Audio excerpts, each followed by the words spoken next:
जय Hind. SSC MTS math की classes में आप सभी साथियों का स्वागत करते हैं।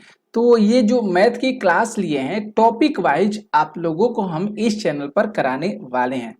तो एसएससी एमटीएस के एग्जाम के अकॉर्डिंग जो भी मैथ के प्रश्न पूछे गए हैं तो ये सारे मैथ के प्रश्न आप लोगों को हम इस चैनल पर कराएंगे, जितने भी प्रीवियस ईयर के प्रश्न होंगे। ओके, तो हमने सोचा चलिए पहले हम टॉपिक वाइज जो चैप्टर वाइज प्रश्न पूछे गए हैं एसएससी एमटीएस एग्जाम में वो आप लोगों को पहले हम करा देते हैं। ठीक है, तो जिससे आप लोग को पता चल जाएगा कि कैसे प्रश्न एसएससी एमटीएस में पूछे जा रहे हैं। ठीक है, हार्ड प्रश्न पूछे जा रहे हैं या कह सकते हैं सरल प्रश्न पूछे जा रहे हैं। तो आइए हम लोग बहुत अच्छे तरीका से समझेंगे, आप लोग को बहुत सरल तरह तरीके से बताएंगे जिससे आप लोग को समझने में बहुत ज़्यादा सहूलियत मिलेगी। तो आज की जो हम लोग की टॉपिक हो जाएगी, एक चैप्टर है नंबर सिस्टम, जिसको हम संख्या पद्धति के नाम से जानते हैं। किस तरह के प्रश्न एसएससी एमटीएस एग्जाम में पूछे गए हैं, आइए हम लोग उससे रूबरू होते हैं। ओके, चलिए अच्छे तरीका से समझिएगा। इस चैनल पर आए हैं तो इस चैनल को फॉलो कर लीजिएगा। सारी इंफॉर्मेशन, सारे क्वेश्चन जानकारी यहाँ पे हर तरह की इस चैनल पर मिलती रहती है।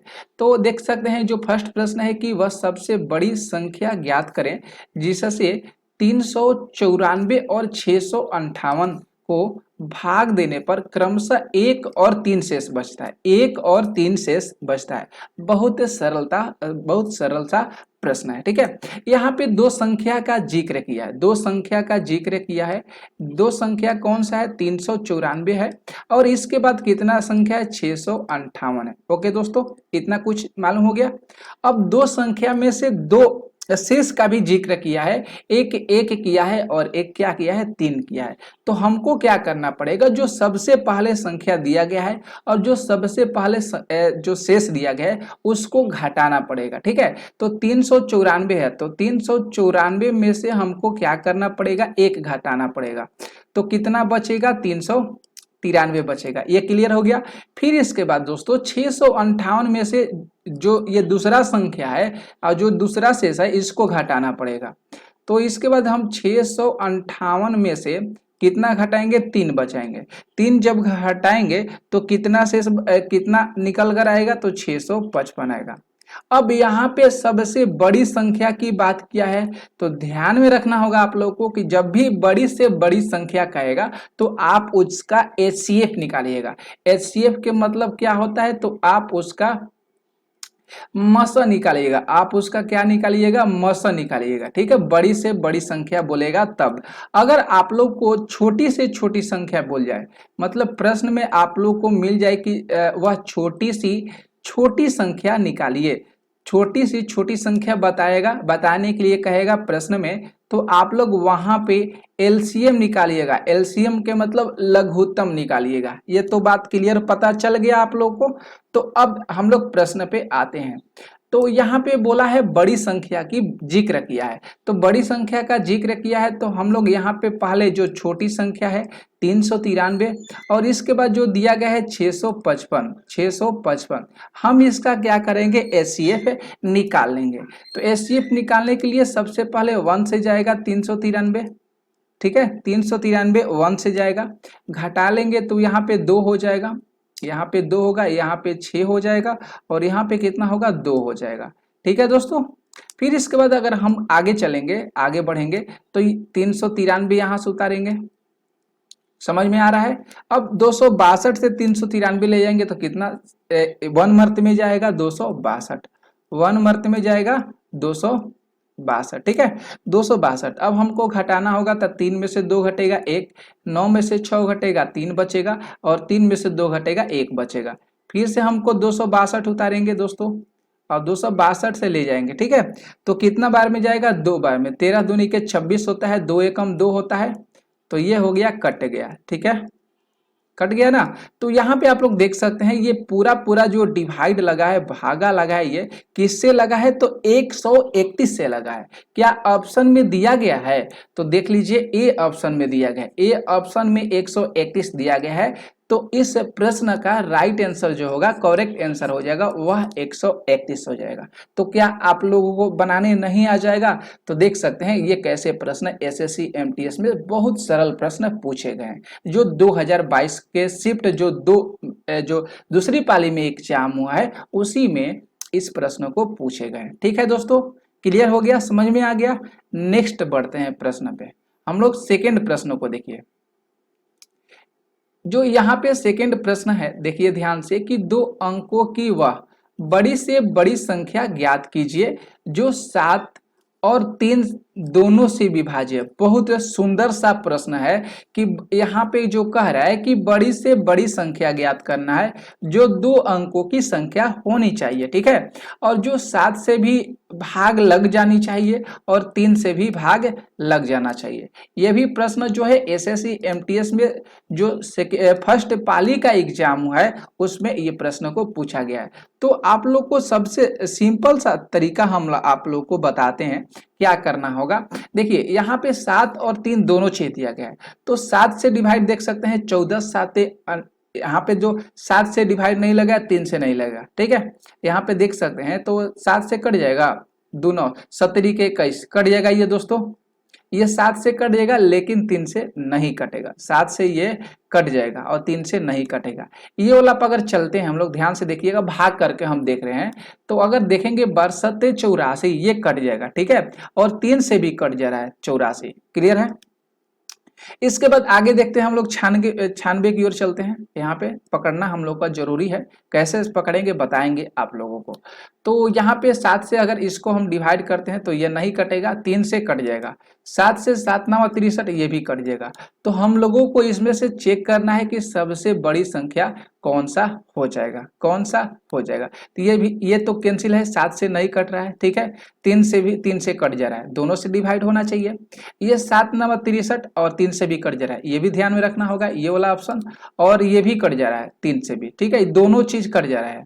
और ये दोनों ऑप्शन में से ये नहीं कट रहे हैं, ये नहीं कट रहे हैं, तो आपको क्या करना होगा, 7 में 3 से गुणा करना होगा, कितना हो जाएगा, 17 के 21, 17 के 21 हो गया, ठीक है। अब 21 के पहाड़ा में 63 भी आता है और 21 के पहाड़ा में 84 भी आता है, इस बात को ख्याल रखिएगा। तो लेकिन यहाँ पे जो प्रश्न पूछा गया है सबसे बड़ी संख्या, तो माफ कीजिएगा 63 हो जाएगा, 63 है और यहाँ पे 84 है, तो 63 और 84 में सबसे बड़ी संख्या कौन सी है दोस्तों, तो सबसे बड़ी संख्या कहिएगा सर 84 है। तो 84 है, तो इसलिए हम लोग क्यों नहीं इसको सही आंसर कर देंगे, एकदम सही कर देंगे, क्योंकि 17 के 21 है, 21 चौक 84, 21 तिया 63 होता है, तो 84 सबसे बड़ी संख्या है, इसीलिए 84 जो हो जाएगा 7 और 3 से पूरी पूरी डिवाइड लग जाएगा और ये 2 अंकों की सबसे बड़ी संख्या है। ये बात ठीक है दोस्तों, समझ में आ गया। देखिए कितने शॉर्ट फॉर्म में हम लोग इसको बना दिए, ठीक है। तो यहाँ पे कौन सा ऑप्शन सही हो जाएगा, तो यहाँ पे सी आंसर जो है यहाँ पे ये सही हो रहा है। अगला प्रश्न हम लोग देखते हैं जो थर्ड प्रश्न है। यहाँ पे देख सकते हैं जो तीसरा प्रश्न है वही है, निम्न में से वह सबसे बड़ी संख्या, देख सकते हैं बड़ी संख्या का जिक्र किया है कि 342 और 480, 342 और 480 को विभाजित करने पर शेषफल 6 और 4 बचता है, शेषफल 6 और 4 बचता है। तो वही प्रश्न था जो हम लोग सबसे पहले बनाए थे। तो क्या किए थे, 342 था, 342 फर्स्ट संख्या था और जो फर्स्ट शेष था उसमें से हम क्या किए थे, घटाए थे। तो 342 में से 6 घटाए थे तो 336 बचा था, ठीक है दोस्तों। इसके बाद ध्यान में रखेंगे जो 480 है, 480 में से जो सेकेंड शेषफल है 4, इसको घटाएंगे तो कितना बचेगा, 476 बचेगा, ठीक है दोस्तों। 400 कितना बचेगा, 76 बचेगा। तो हम लोग क्या करे थे कि 336 में से 476 का क्या करेंगे, मौसा निकालेंगे, 476 का मौसा निकाले थे।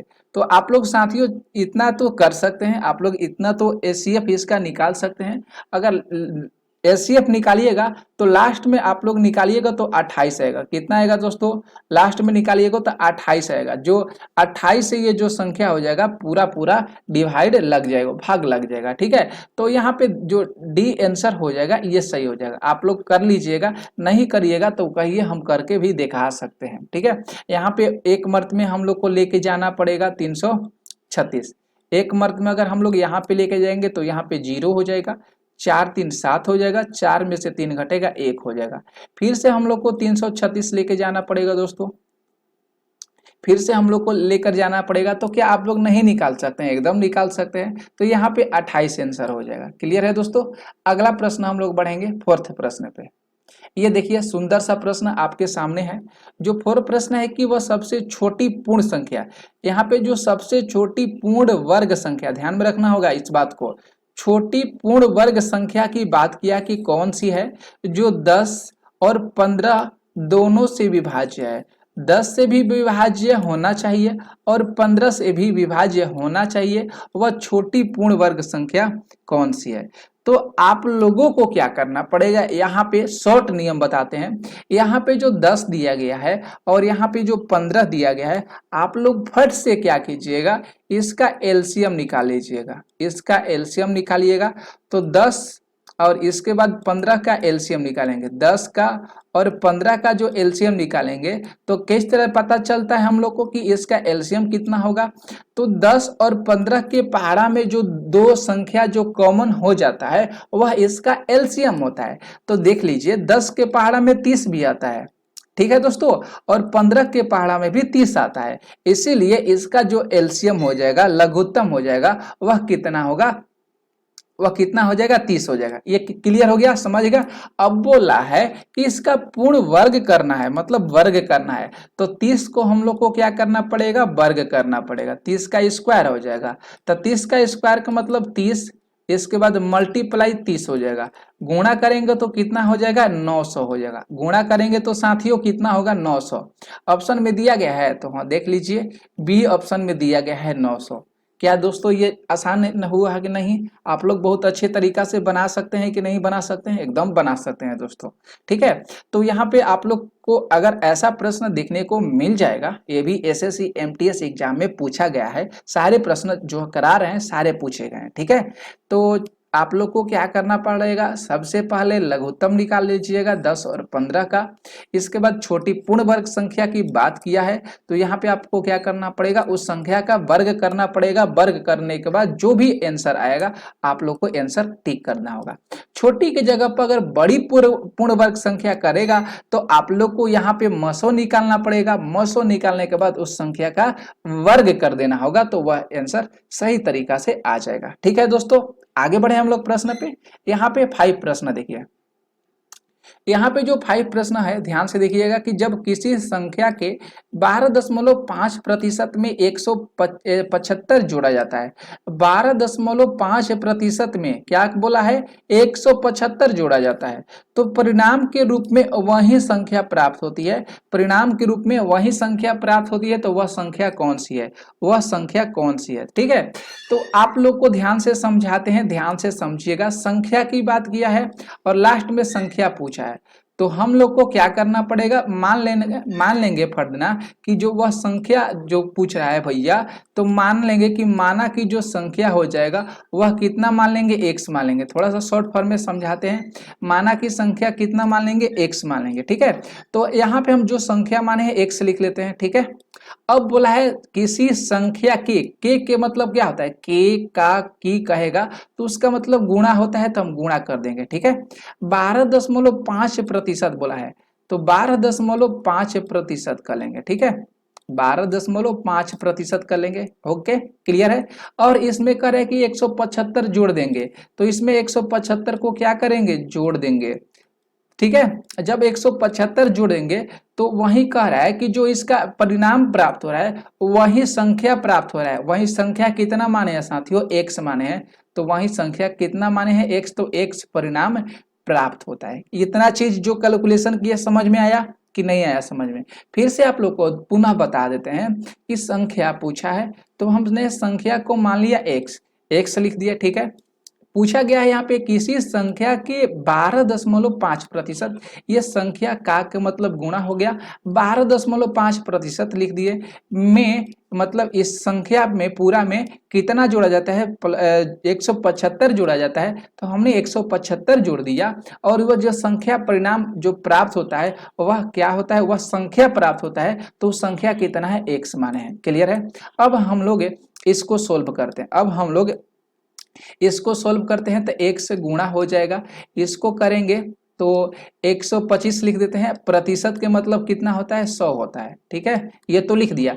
अगर हम पॉइंट को हटाते हैं तो पॉइंट के इधर एक डिजिट है, एक अंक है, तो उसके बदले में एक जीरो बचेगा, ठीक है। 2 अंक रहेगा तो 2 जीरो बैठेगा, 3 अंक रहेगा तो 3 जीरो बैठेगा। समझ में आ गया। फिर इसके बाद हम लोग 175 लिखेंगे, फिर इसके बाद हम लोग 175, अब बराबर कितना हो जाएगा, 100 हो जाएगा, ठीक है दोस्तों। आगे देखिएगा, 100 हो गया, 100 लिख देते हैं। अब 125 के पहाड़ा 8 बार पढ़िएगा तो 25 8 है 200 हो जाता है, ये मतलब 8 बार में पूरा पूरा डिवाइड लग जाएगा। देख लीजिएगा 125 में और 1000 से भाग करिएगा तो कट जाएगा पूरा पूरा, ठीक है। चाहे आप इसको डायरेक्ट कटा सकते हैं। तो 100 हो गया, 1 से अब बाटा में कितना हो जाएगा, 8 हो जाएगा।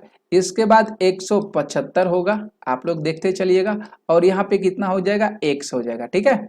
1 से बाटा में 8 होगा दोस्तों, देखिएगा ये चीज प्लस में है, बराबर साइड में इधर आएगा, लेफ्ट साइड तो माइनस हो जाएगा, ये x हो जाएगा। और ये वाला जो चीज प्लस में है इधर जाएगा तो कितना हो जाएगा, -175 होगा। क्लियर है दोस्तों। आगे बढ़िएगा, देखिए कैलकुलेशन करते हैं। यहाँ पे x हो जाएगा, एलसीएम ले रहे हैं, यहाँ पे एलसीएम लेंगे तो कितना होगा, 8 हो जाएगा, ठीक है। तो 8 तो हो जाएगा, ठीक है। यहाँ पे कितना हो जाएगा, -8x हो जाएगा, बराबर कितना होगा, -175 हो जाएगा। सारी चीज ध्यान से देखिएगा। यहाँ पे अगर 8 में से 7x घटाएंगे तो -7x हो जाएगा, ठीक है। -7x बाटा में 8 होगा और कितना हो जाएगा, -175 हो जाएगा, ठीक है दोस्तों। देखते चलिएगा, गड़बड़ होगा तो जरूर बताइएगा। ये माइनस हम क्या करते हैं, कैंसिल कर देते हैं।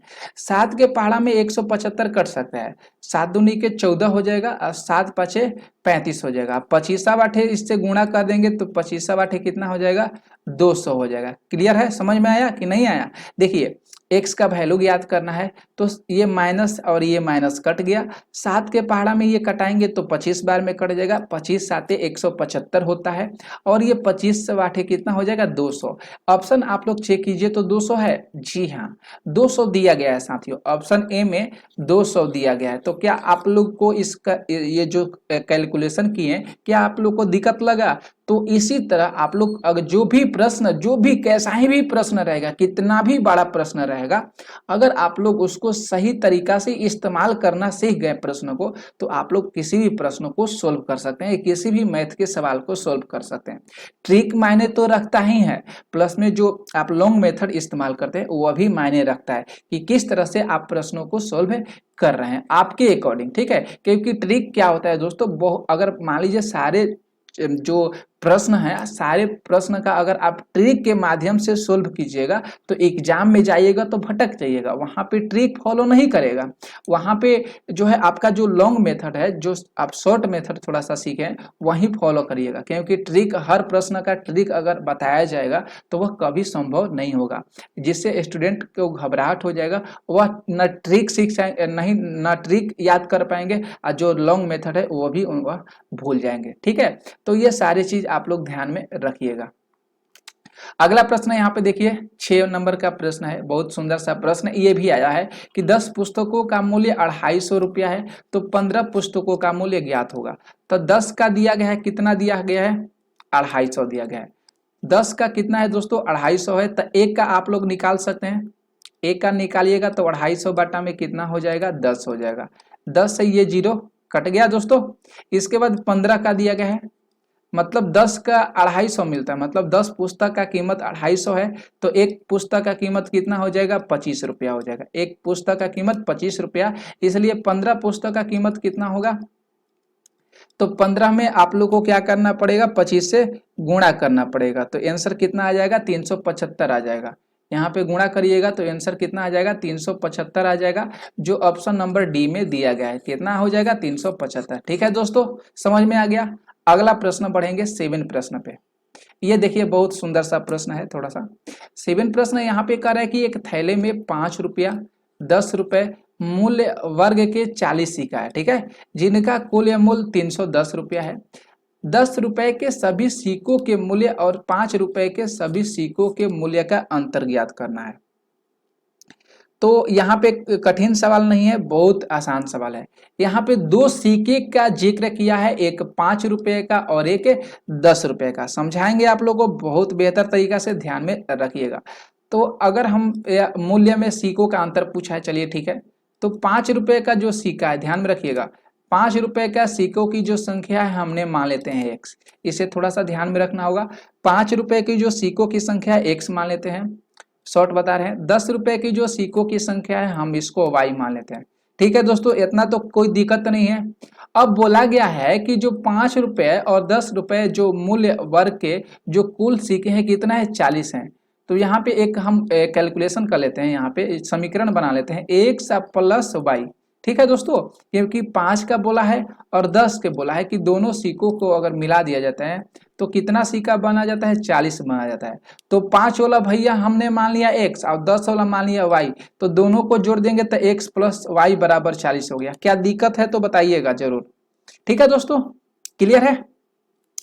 अब आगे हम लोग बढ़ते हैं। यहाँ पे बोला गया है कि जो 10 रुपए के सभी सिक्कों का मूल्य 5 रुपए के सभी सिक्कों के मूल्य का अंतर ज्ञात करना है। अब यहाँ पे देखिएगा, थोड़ा सा ध्यान रखिएगा, यहाँ पे आगे पढ़िएगा, जिनका कुल मूल्य 310 रुपया दिया गया, मतलब कुल मूल्य मतलब 5 रुपए के सिक्कों की सिक्का और 10 रुपए के जो सिक्का है, इनका दोनों का मूल्य कितना दिया गया है, 310 रुपया दिया गया है। ठीक है, तो यहाँ पे आप लोग कर लीजिएगा 5x कर लीजिएगा, प्लस में कितना हो जाएगा 10y बराबर कितना हो जाएगा 310 हो जाएगा। ठीक है दोस्तों, समझ में आ रहा है। अब इस दोनों में से कॉमन कर लीजिएगा, 5 कॉमन ले लीजिएगा, 5 कॉमन लीजिएगा तो x हो जाएगा, प्लस में 5 दूनी के क्या होता है 10, 2y हो जाएगा और यहाँ पे कितना होगा 310 हो जाएगा। ठीक है दोस्तों, और ये 5 से पूरा करिएगा तो पूरा पूरा कट जाएगा, 5 6 का 30 हो जाएगा, 5 दूनी के 10, x और प्लस 2y बराबर कितना हो जाएगा 62 हो जाएगा। x प्लस 2y बराबर कितना होगा 62 हो जाएगा। ये समीकरण क्या हो गया, दो, हम इसको मान लिए। ठीक है, समीकरण पहला और दूसरा दो समीकरण हम लोग को मिल गया। तो आप लोग क्या करिएगा, यहाँ पे x अब प्लस 2y हो जाएगा, आप लोग सोल्व कर लीजिएगा, 62 है, और यहाँ पे x और plus y, x plus y बराबर कितना है 40 है। क्या आप लोग इस समीकरण को सोल्व नहीं कर सकते हैं, बहुत आसानी से सोल्व कर सकते हैं दोस्तों। और आप लोग को पता होगा, आप इसमें प्रतिस्थापन विधि जो 10 क्लास में पढ़े हैं उसी से प्रश्न है, प्रतिस्थापन विधि, विलोपन विधि, ये सारे चीज है। तो यहाँ पे देख सकते हैं, घटाना है कटाना है तो प्लस होगा, यहाँ पे भी माइनस होगा, क्योंकि यहाँ पे प्लस है, छिपा है तो माइनस होगा, प्लस है तो माइनस होगा, यहाँ पे प्लस है तो माइनस होगा। ये जो सारे चिन्ह नीचे आया है तो ये इसका मान्य होगा, ये इसको ही मानेंगे, जो एक्स का मान होगा माइनस होगा, y का जो चिन्ह होगा माइनस होगा, 40 का चिन्ह होगा माइनस होगा। समझ में आ गया। तो ये x कट जाएगा, क्योंकि x माइनस हो गया, यहाँ पे क्या है प्लस है, कट गया। तो 2 में से y घटाएंगे, y बचेगा, और 62 में से 40 घटाएंगे तो कितना बचेगा 22 बचेगा। ठीक है दोस्तों, अगर ये तो पता चल गया y का वैल्यू, x का वैल्यू निकालने के लिए y के जगह पर हम रख लेंगे, इस समीकरण 1 में रखेंगे मान, y का जो मान है, y का मान हम किस में पुट कर लेते हैं, समीकरण 1 में डाल लेते हैं। ठीक है, तो x बरा x है, माफ कीजिएगा, x प्लस y बराबर कितना है, x प्लस y बराबर 40 है। ठीक है, तो x इसके बाद माफ x बराबर, देखिए x प्लस y के जगह पर कितना रखेंगे 22 रखेंगे, बराबर कितना होगा 40 होगा। ध्यान में रखिएगा दोस्तों, थोड़ा सा हम इसको ऊपर कर लेते हैं, x बराबर हो जाएगा 40 होगा, 40 में से 22 घटाइएगा तो कितना आ जाएगा, यहाँ पे 8 हो जाएगा, 3 में से 2 घटेगा 1, 18 हो जाएगा। ठीक है, तो हम लोगों को पता चल गया दोस्तों कि y का मान 22 आ गया और x का मान 18 आ गया। तो जो x माने है ये 5 रुपए के सिक्कों की संख्या है, x माने है जो 5 रुपए के सिक्कों की संख्या है, तो 5 रुपए में 18 है और x हो जाएगा, तो 18 5 कितना हो जाएगा 90 हो जाएगा। अगर y वाला बात करेंगे 10 रुपए के सिक्कों की संख्या कितना है दोस्तों, तो 22 है, y का मान देख सकते हैं 22 है, तो 22 से गुणे 10 करिएगा कितना आ जाएगा 20 आ जाएगा। ठीक है, अब लास्ट में बोला है कि भैया 5 और 10 रुपए के सिक्कों की संख्या का अंतर निकालिए। तो 220 में से हम 90 घटा देंगे तो कितना आ जाएगा, 130 निकल के आ जाएगा। कितना आ जाएगा दोस्तों, 130 निकल के आ जाएगा। तो देख लीजिएगा ऑप्शन में दिया गया है डी ऑप्शन, डी ऑप्शन में 130 दिया गया है, डी ऑप्शन में 130 दिया गया है। तो ये अब आंसर जो होगा सही होगा। क्या जो आप लोग को प्रोसेस बताएं क्या ठीक लगा कि गलत लगा, आप लोग जरूर कमेंट करके बताइएगा। ठीक है, नेक्स्ट बढ़ेंगे हम लोग प्रश्न 8। यहाँ पे 8 प्रश्न ध्यान से देखिएगा। वह छोटी सी छोटी संख्या ज्ञात करें जिसे 19 और 23 से विभाजित करने पर 13 और 17 शेषफल बचता है। 13 और 17 शेषफल बचता है। ठीक है, तो अब हम लोग को देखिए आ गया अच्छा सा प्रश्न, छोटी सी छोटी संख्या पूछा है, छोटी सी छोटी संख्या पूछा है, देख लीजिएगा ध्यान से। और हम लोग को अब क्या करना पड़ेगा, देखिए अब हम लोग को क्या करना पड़ेगा कि 13 है और यहाँ पे 17 है। तो यहाँ पे जो दो संख्या देखिए, छोटी पूछ उस समय बड़ी पूछा बड़ी माफ कीजिएगा, बड़ी उस समय पूछा था तो हम लोग एलसीएम एचसीएफ निकाले थे, मौसा निकाले थे। और जब छोटी पूछेगा तो हम लोग क्या करेंगे, उसका लघुत्तम निकालेंगे, बताए थे आप लोग को। तो यहाँ पे दो संख्या दिया गया है 19 और यहाँ पे दिया गया है 23। ठीक है, बराबर कर लीजिएगा। किस तरह आप लोग को बताते हैं, ध्यान से समझिएगा। अब माइनस हम लोग को करना पड़ेगा, बराबर आएगा कितना, यहाँ पे 13 दिया गया है और यहाँ पे 17 दिया है। अब हम लोग को अपना माइंड से दिमाग लगाना पड़ेगा दोस्तों कि 19 में से कितना घटाएंगे तो भैया 13 आएगा। तो 6 घटाएंगे तो 13 आ जाएगा। ठीक है, और यहाँ पर भी 23 में से 6 घटाएंगे तो 17 आ जाएगा। दोनों में संख्या समान ही होना चाहिए, इस बात को ख्याल करिएगा। ठीक है, 19 में से 6 घटाएंगे तो 13 होगा, 23 में से 6 घटाएंगे तो 17 हो जाएगा। भैया क्या घटाए हैं हम लोग, 6 बताए हैं। कितना घटाए हैं, 6 घटाए हैं। समझ में आप लोग को आ गया। तो यहाँ पे ध्यान रखना होगा। ठीक है, समझ में आ रहा है दोस्तों, आप लोग को क्लियर समझ में आ रहा होगा। हाँ ठीक है, अब आप लोग क्या करिएगा, देखिए यहाँ पे आप लोग को क्या करना होगा, फिर से 19 और 23 दिया गया है, इसको गुणा करना होगा। 19 और 23 को गुणा कर लीजिएगा, कहीं आप लोग इसको गुणा कर लीजिएगा। ठीक है, तो गुणा करिएगा दोस्तों, तो 19 तिया 51 हो जाएगा, 57 माफ कीजिएगा, 57 होगा। 19 तिया 57 हो जाएगा और 19 दूनी के 38 हो जाएगा। ठीक है, तो यहाँ पे 7 हो जाएगा, 8 5 13 होगा और 3 1 4, 437 आया। कितना आया दोस्तों, 437 आ गया। और 437 में से देख सकते हैं जो 6 आया है इसको आप लोग को घटा देना है। तो कितना आ जाएगा दोस्तों, 431 आ जाएगा। दिया है ऑप्शन में तो कहिएगा यस सर, 431 दिया गया है। तो ये समझ में आ गया दोस्तों कि जब भी छोटी संख्या पूछेगा तो आप लोग एलसीएम निकालिएगा और जब भी बड़ी संख्या पूछेगा तो एचसीएफ निकालिएगा। तो सबसे पहले जो दो संख्या दिया गया था, दो संख्या लिख लिए। अब 13 और 17 शेष बचता है, 13 17 बचता है। तो हमने एक ऐसा संख्या चुना कि जो जिसमें से घटाने पर 13 आना चाहिए तो 6 आ गया, 23 में से 6 घटाए तो 17 आ गया। दोनों में सेम टू सेम मिलना चाहिए संख्या। हमने 19 और 23 को गुणा किया तो 437 आया और इसमें से 6 घटा दिया 431। ये सारे चीज पर, ये सारे जो ऐसे प्रश्न मिलेंगे उस पर फॉलो होगा। आगे प्रश्न देखते हैं, जो 9 प्रश्न है। यहाँ पे दो संख्याओं का अंतर 24 है जबकि उन दो संख्याओं का योग 120 है। नीचे दिए गए विकल्प में से कौन सा उन दो संख्याओं का अनुपात हो सकता है। नीचे दिए गए विकल्प में से उन दो संख्याओं का अनुपात हो सकता है। तो ध्यान में समझिएगा, दो संख्याओं का अंतर दिया गया है 24। तो दो संख्या, एक पहला जो संख्या है हम उसको मान लेते हैं x, जो दूसरा संख्या है हम उसको मान लेते हैं y।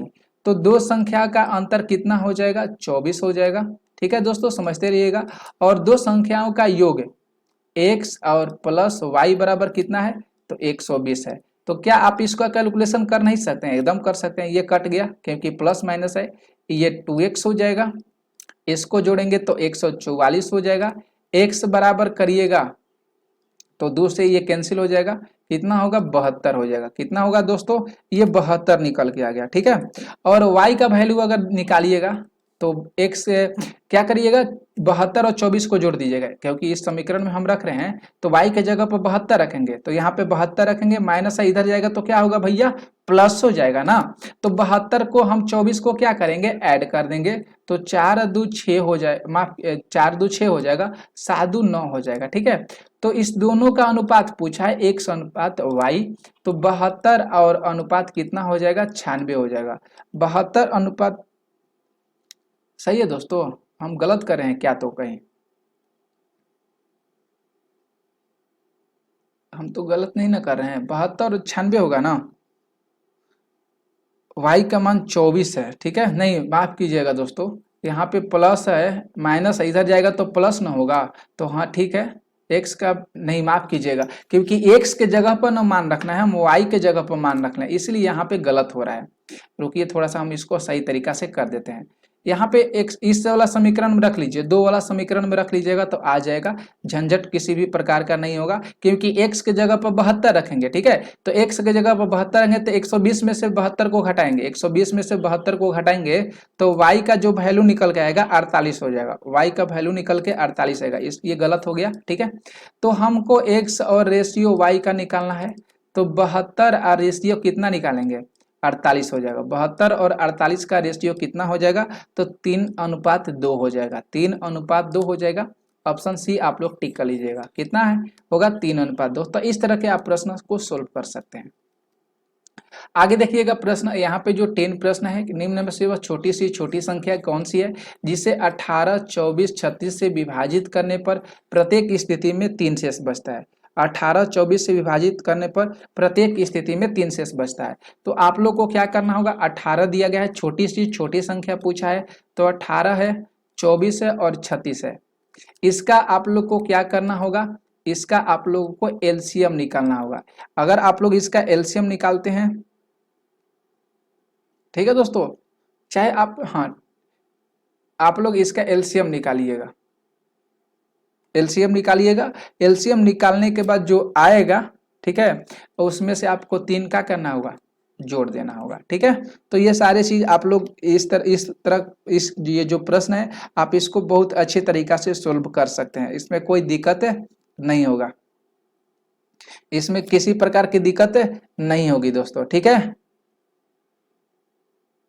तो इसका आंसर 75 रहेगा। अगर नहीं आएगा आप लोग तो जरूर कमेंट करके बताइएगा, हम इस सवाल को फिर पुनः आप लोगों को बता देंगे, क्योंकि ये सवाल जो है बहुत सरल तरीका है, सरल तरीका से आप लोग बना सकते हैं, ठीक है।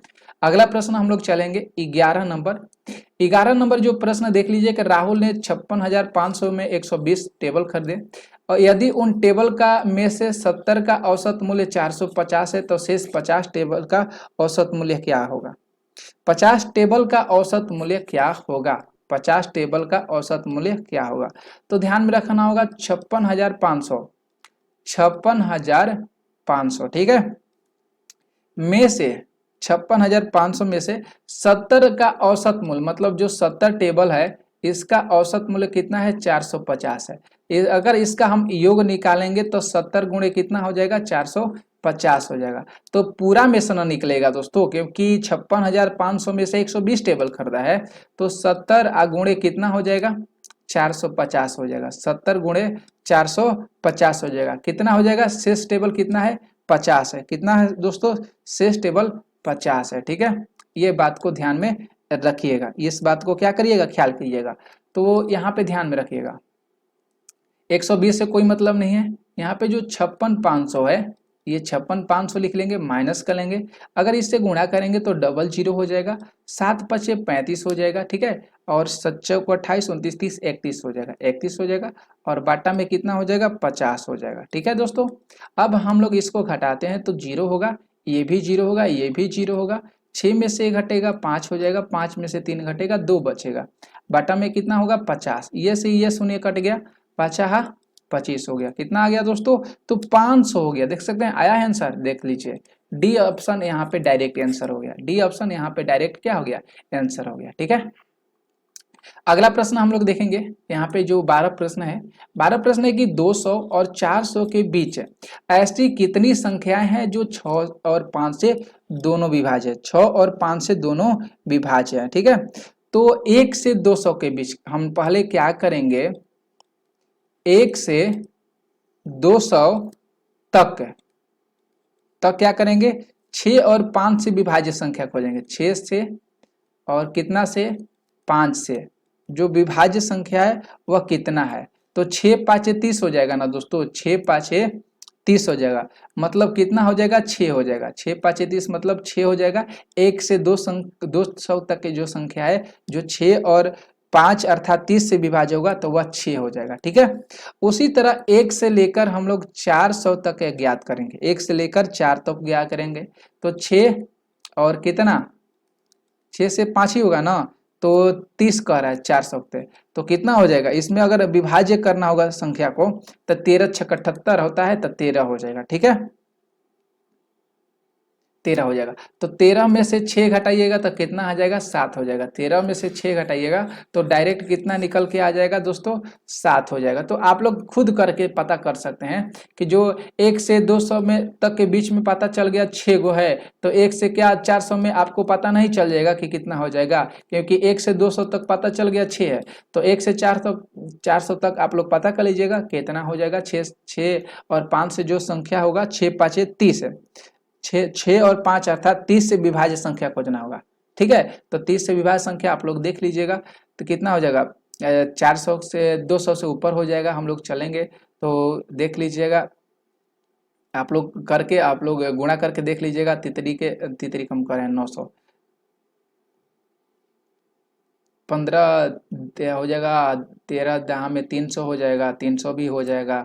उसके बाद हम बात करेंगे तो 19 करें हम, देख लीजिएगा। तितरी के 9, 3 दूनी के 6 हो जाएगा, 30 है ना, तो यहाँ पे देख लीजिएगा 2 से गुणा करिएगा तो 3 दूनी के साथ 260 हो जाएगा।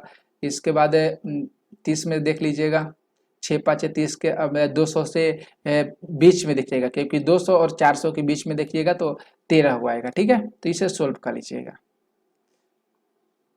इसके बाद अगला जो प्रश्न है 13 की, रोहित कुल 480 रुपया 12 केजी संतरे और 30 रुपया प्रति केजी की दर से 18 केजी अमरूद खरीदता है। रोहित द्वारा खरीदे गए फलों का प्रति केजी औसत मूल्य क्या होगा। ठीक है, तो ध्यान में रखना होगा 12 केजी जो संतरा है 480 रुपया में खरीदता है। 12 केजी जो संतरा है दोस्तों, ध्यान में रखना होगा, समझिएगा ध्यान से, वह कितना में खरीदता है, 480 रुपये में खरीदता है। समझ में आ गया। तो 18 केजी का बात किया है, 18 केजी जो है वह कितना में खरीदेगा, 18 केजी कितना में खरीदेगा, तो 30, क्योंकि संतरा खरीदा है ये, 30 रुपया प्रति केजी की दर से 18 केजी अमरूद खरीदता है, तो 18 केजी खरीदता है, तो 18 गुणे 30 कितना हो जाएगा, 540 हो जाएगा। कितना हो जाएगा, 540 खरीदता है। तो ध्यान में रखना होगा, औसत पूछा है कि रोहित द्वारा खरीदे गए फलों का प्रति औसत मूल्य क्या होगा केजी में, ये पूछा गया है।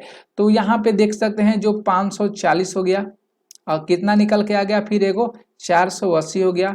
ठीक है, अब दोनों को कौन कौन निकाले हैं, 12 का और 18 का निकाले हैं, तो औसत के मतलब होता है जोड़ना, 12 18, तो 540 को हम लोग जोड़ेंगे और 480 को जोड़ेंगे तो 1020 आ जाएगा। ठीक है, 0 8 4 12, 4 5 4 9 1 10, अब 12 18 जोड़ेंगे तो 30 आ जाएगा। करेंगे दोस्तों तो ये 0 0 कट गया, तितरी के 9 हो गया और 3 चौक के 12 हो गया, मतलब 34। देख सकते हैं 34 रुपया। देख लीजिए फट देना, आंसर आ गया कि नहीं आ गया दोस्तों, 34 रुपया आंसर आ गया। कोई दिक्कत लगा तो आप लोग बताइएगा जरूर। यही प्रश्न जो था हम लोग का लास्ट प्रश्न था। 13 प्रश्न आप लोगों के लिए थे। कैसा लगा ये प्रश्न आप लोग जरूर कमेंट करके बताइएगा। इस वीडियो को शेयर भी जरूर कर दीजिएगा।